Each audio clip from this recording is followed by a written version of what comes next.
Preview.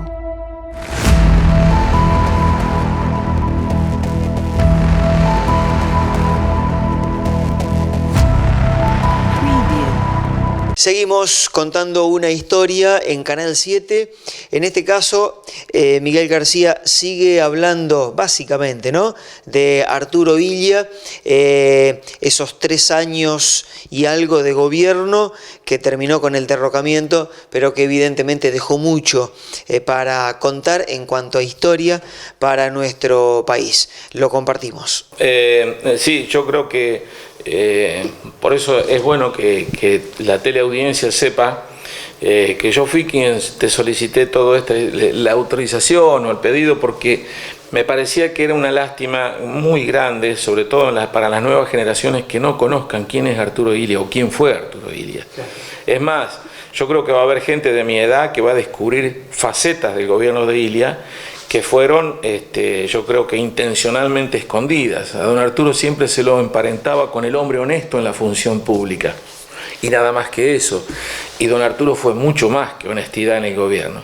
Entonces, como yo tuve la posibilidad de desplayarme bastante en el desarrollo del programa, la parte final, yo, como te había dicho, le hice tantas preguntas a don Arturo cuando lo trajo Borrás acá a Colón, que el viejo me dijo: ¿usted es periodista? Entonces le tuve que decir que no, que era un militante radical, pero que estaba sumamente compenetrado y consustanciado con lo que él había hecho. Y creo que fue la última pregunta, que eso después me llamó poderosamente la atención con el devenir de los años. Tengamos en cuenta que esta charla la teníamos con don Arturo por allá por el año 80, 81, por ahí más o menos. Todavía no se había producido el tema de Malvinas. Y entonces creo que la última pregunta que le hice fue la siguiente. Le digo: don Arturo, ¿qué opina usted sobre qué futuro político le espera a nuestro continente, a Sudamérica y al mundo entero, concretamente a Europa? Entonces él me dijo: bueno, como yo le dije al principio, dice don Arturo, vengo de recorrer 3 o 4 países de Latinoamérica, todos gobernados por dictaduras militares, y obviamente yo puedo viajar gracias a que los dirigentes de estos partidos políticos que me han invitado me pagan todo, los pasajes, el vuelo, la estadía. Y como usted comprenderá, yo cuando voy a estos países no me contacto con los dictadores, me contacto con los dirigentes de los partidos democráticos. Y no le quepa la menor duda, Sudamérica va a ser hegemónicamente gobernada por la democracia. Entonces, cuando él me dijo tan seguro y tan convencido esto que me decía, le digo: pero ¿cómo usted me dice esto, don Arturo? Acá gobierna, creo que estaba Viola en ese momento. En el vecino país está Pinochet, en Chile, en Paraguay está Stroessner, dictadura vitalicia, Hugo Banzer Suárez en Bolivia, y bueno, le nombré otros. Y él te escuchaba muy atentamente, y cuando yo termino me dice: sí, usted tiene razón, pero eso es el hoy. Claro. Y lo que la gente, o hay ciertos sectores de gente que no ven lo que uno puede ver, es que subyace un interés creciente hacia volver a la democracia. Entonces dice: indefectiblemente, unos países tardarán más, otros tardarán menos, pero el continente va a estar hegemónicamente gobernado por la democracia. Y con respecto a Europa y al mundo, también. Cuando él me dice también, le digo: pero ¿y el bloque comunista, la hegemonía fuerte que impone Rusia a los países detrás de la cortina? Eso no es tan fácil, don Arturo. Entonces él me dice: sí, usted también tiene razón. Él siempre me daba la razón, pero después me contrarrestaba, ¿no es cierto? Me explicaba. Pero ¿sabe qué pasa? Dice que en estos países con dictaduras comunistas, la gente también está harta, está cansada, porque fundamentalmente se dan cuenta que la clase dirigente ha pasado a ser una clase oligarca dentro del propio comunismo. Parece una contradicción, pero sin embargo, dice, la gente está agotada porque no vive bien, y encima de no vivir bien, ve que los jerarcas comunistas viven bien. Claro. Entonces la gente está muy cansada de esta situación y ahí también va a terminar imperando la democracia. Claro, ¿cuándo me acordé yo de don Arturo, que ya había muerto? Cuando cae el muro de Berlín. Yo no sé si estaba en mi casa o qué, le digo, pero vos fijate lo que está ocurriendo ahora. Está cayendo el muro de Berlín y hace 5 o 6 años atrás don Arturo Villa me decía que iba a pasar esto, exactamente. Así que, no, era un hombre que, como otro dirigente radical de Colón decía, sabía mirar debajo del barro. Es decir, yo siempre digo que el político es aquel que tiene una mirada más larga que el común de la gente, así que sabe adelantarse a los acontecimientos. Claro. Ese es un auténtico político. Así que creo que estas fueron las últimas preguntas que le hice. Para mí fue un placer. Yo ya había tenido la posibilidad de ir a verlo a don Arturo a Wilray. Lo que pasa es que era muy jovencito, yo creo que tenía 17 años, más o menos 18, ya lo habían derrocado. Y fíjate vos qué cosa que yo después, muchos años después, me puse a pensar. Él asumió una actitud exacta, o mejor dicho, Arturo Illia, Raúl Alfonsín asume una actitud exactamente igual a la de don Arturo. Don Arturo es derrocado y al otro día estaba en la calle. Claro, no lo podían meter preso porque era una autoridad moral. Salió a recorrer el país y como sabían de la obra que él había desarrollado, no solo el país, sino que también era invitado a distintas partes del mundo a dar conferencias, porque era un hombre muy prestigioso, que tenía lo que pasa es que otros países, los dirigentes, tienen la obligación de saber quién es quién en cada país. Entonces, tal vez afuera lo conocían más que acá. Entonces él salió a difundir lo que fue su obra de gobierno, su pensamiento político, que iba siendo actualizado permanentemente, y yo fui jovencito a Wilray, le hice 2 o 3 preguntas. Lo habían traído unos dirigentes radicales de Rosario, lo habían hecho en uno de los 2 clubes no me acuerdo cuál era, si el Cultural o el Ítalo, un salón que estaba totalmente lleno de gente. Así que ya era la segunda oportunidad, pero esta vez fue coloquial, estábamos un grupito de poquitas personas, no llegábamos a 10 y te pregunté tanto, bueno, entonces todo eso. Ahora, ¿por qué el interés mío, como te dije en el inicio, en la reapertura del programa, el interés mío de que se conozca todo esto? Porque el daño que se le hizo al país en aquellos tiempos aún hoy sigue vigente. Y yo te voy a demostrar con números fehacientes el daño que se le hizo al país con respecto a ciencia, tecnología y a la educación fundamentalmente.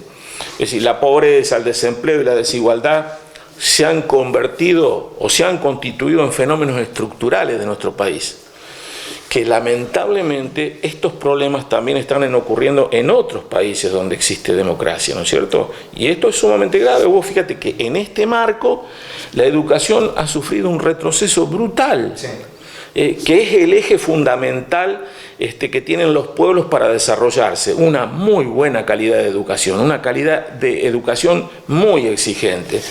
Y en este caso yo voy a apoyarme en algunas cuestiones que es muy probable que mucha gente que esté viendo el programa no conozca de qué se trata esto. La Argentina hace tiempo que participa de las pruebas PISA, que son pruebas que se desarrollan cada 3 años.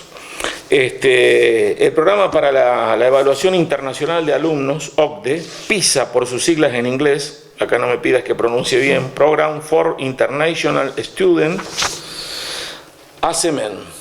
Tiene por objeto evaluar hasta qué punto los alumnos cercanos al final de la educación obligatoria han adquirido algunos de los conocimientos y habilidades necesarias para la participación plena en la sociedad del saber.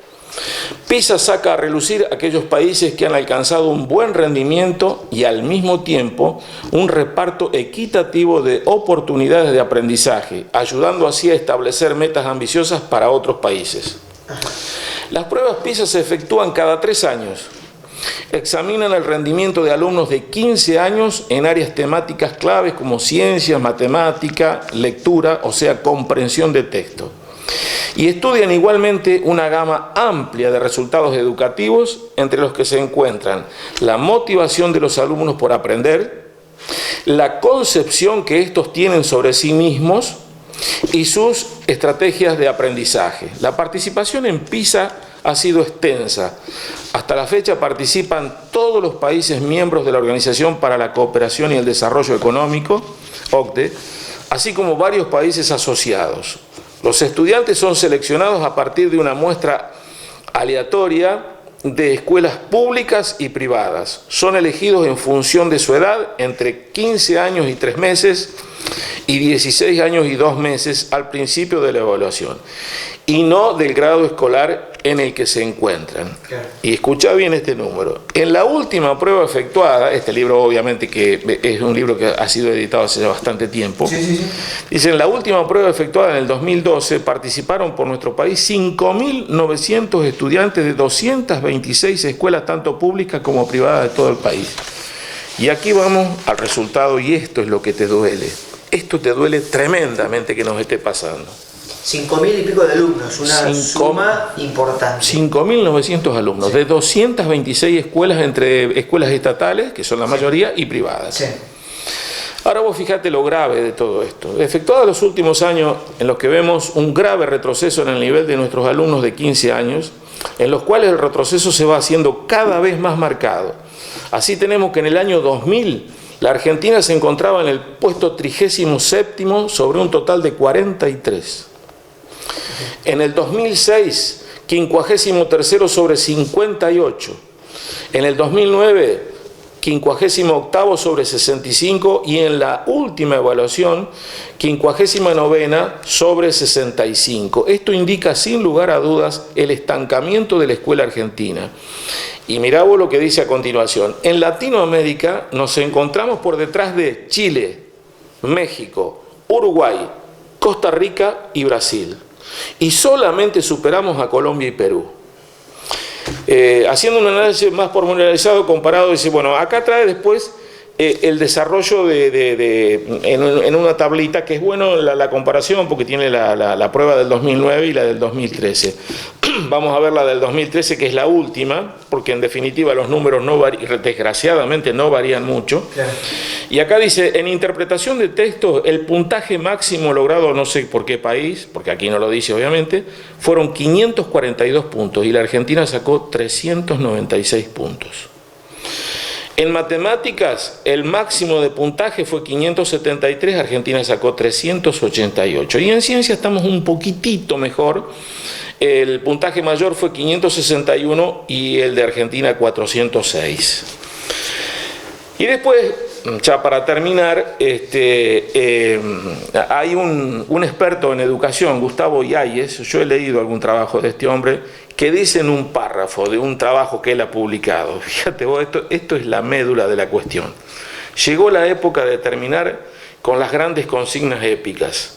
Necesitamos a los maestros enseñando, a los chicos estudiando, a los padres apoyando ese proceso y a los funcionarios garantizando las condiciones para el aprendizaje, evaluando y compensando las diferencias. Es toda una cuestión central. Es básico, lo que debería suceder. Es básico. Lo que debería suceder. Tu padre fue compañero mío en la escuela. Sí. Pregúntale algún día. Claro. En la época nuestra, que nosotros éramos alumnos, Cristian, la familia era parte de la escuela. Los padres estaban muy ligados a la escuela y estaban muy en defensa de los maestros. Yeah. Lamentablemente hoy ocurre un clima bastante triste. No digo que todos hagan lo que yo te voy a relatar, vos lo sabés porque no viví en Francia, viví acá. Hay gente que cuando le reprenden a un chico después van y se pelean con los profesores. Con los maestros. Sucede casi a la inversa. Exacto. Y además hay una disociación de la familia con la escuela.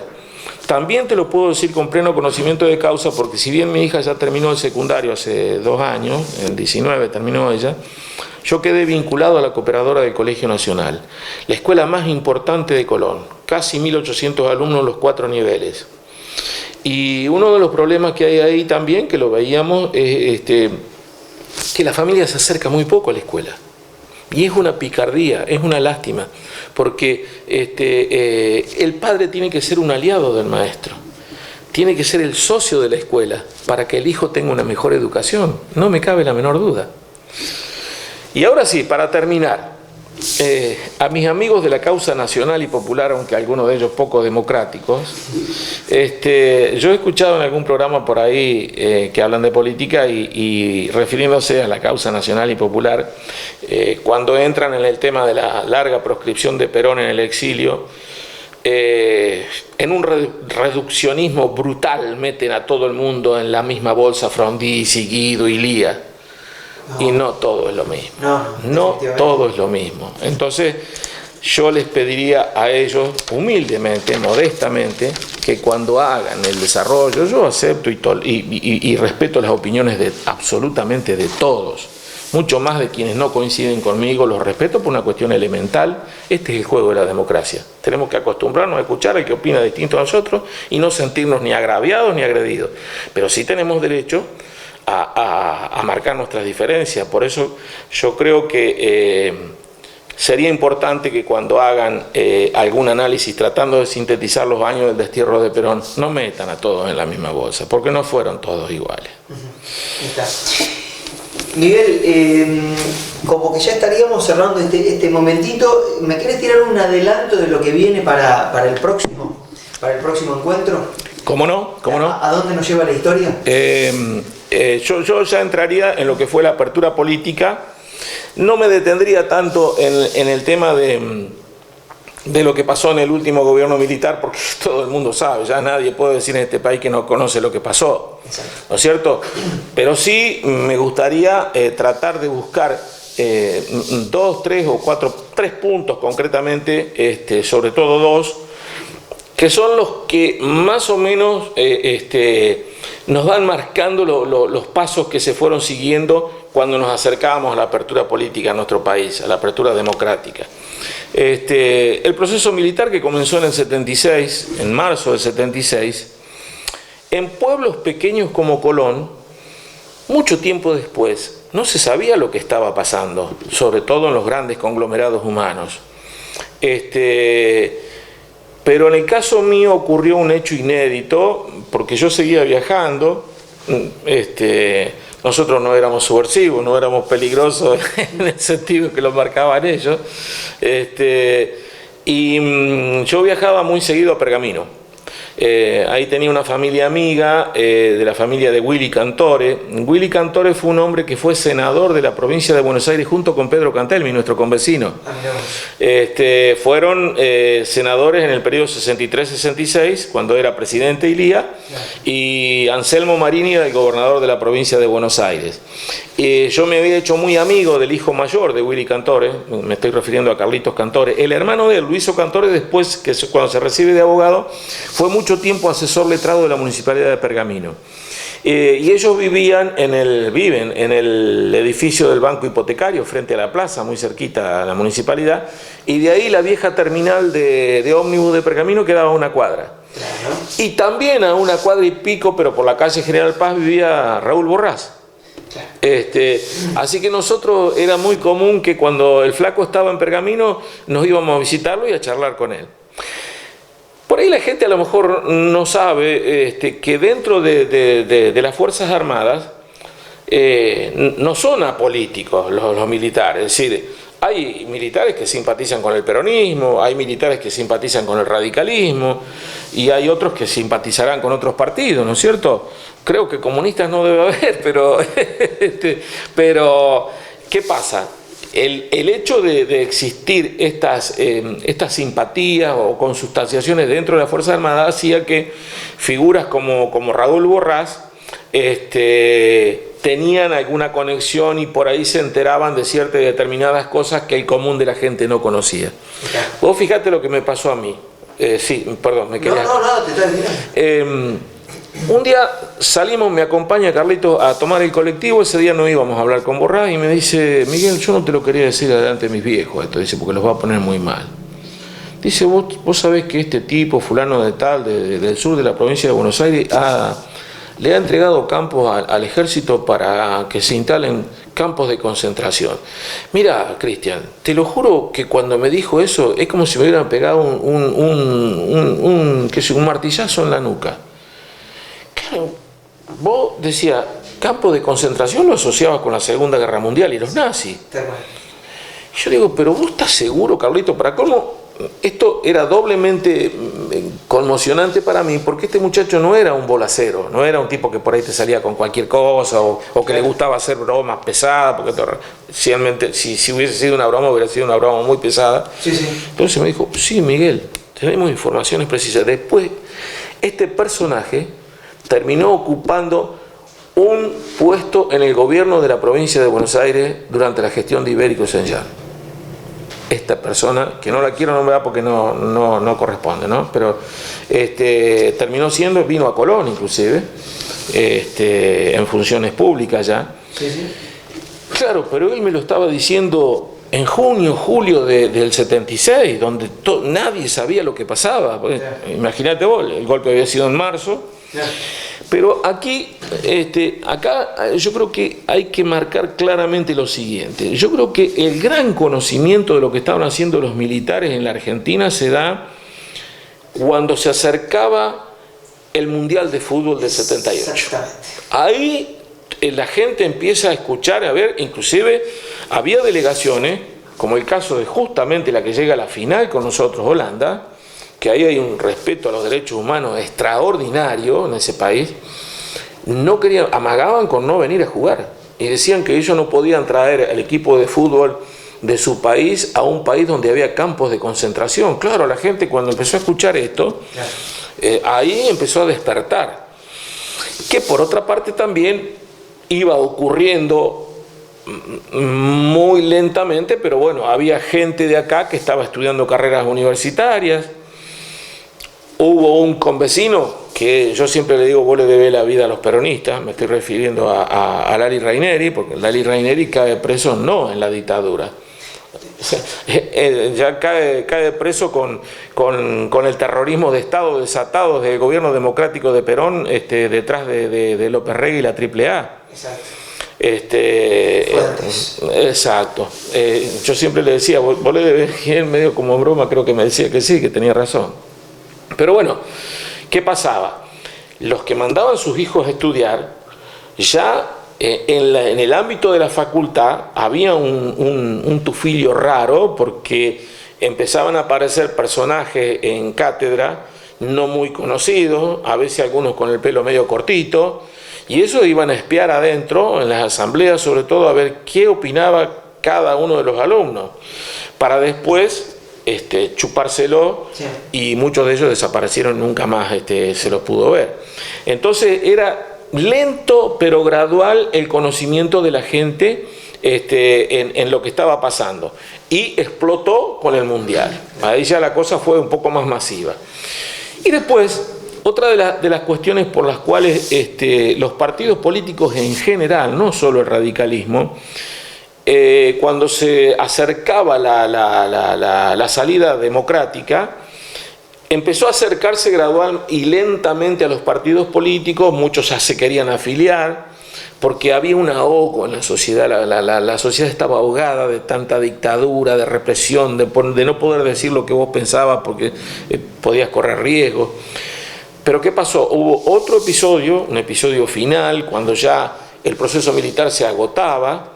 Yo recuerdo que hubo una manifestación, creo que fue de la CGT, se llenó la Plaza de Mayo, un acto impresionante en contra de la dictadura militar, porque ya querían que se terminara todo eso, ¿cierto? Pero mirá lo que pasó. Una semana después, Galtieri le declara la guerra de las Malvinas a los ingleses.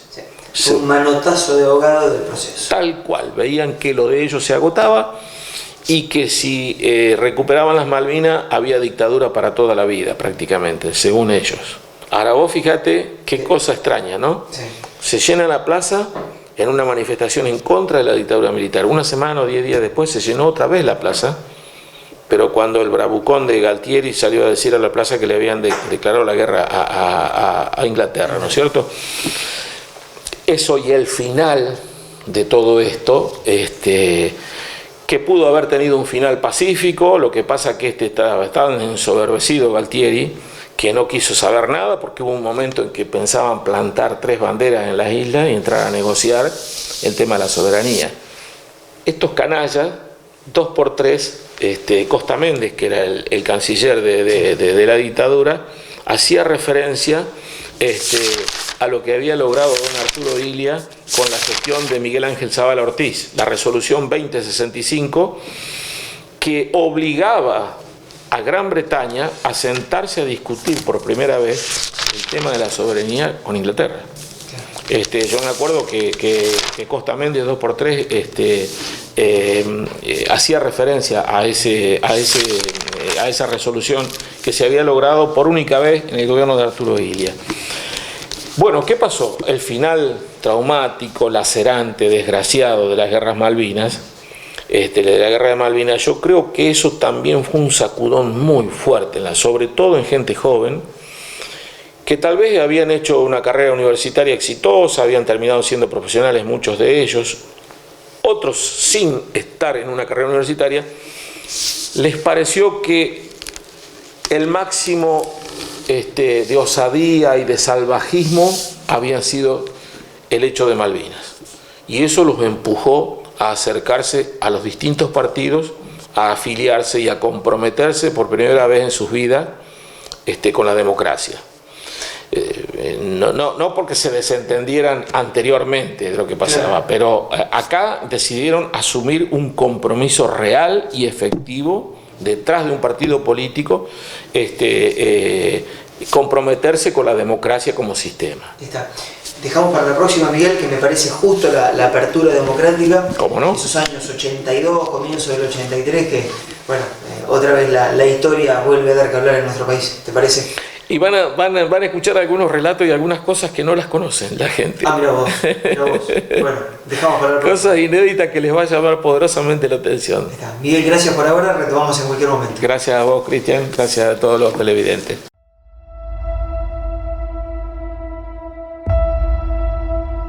Preview.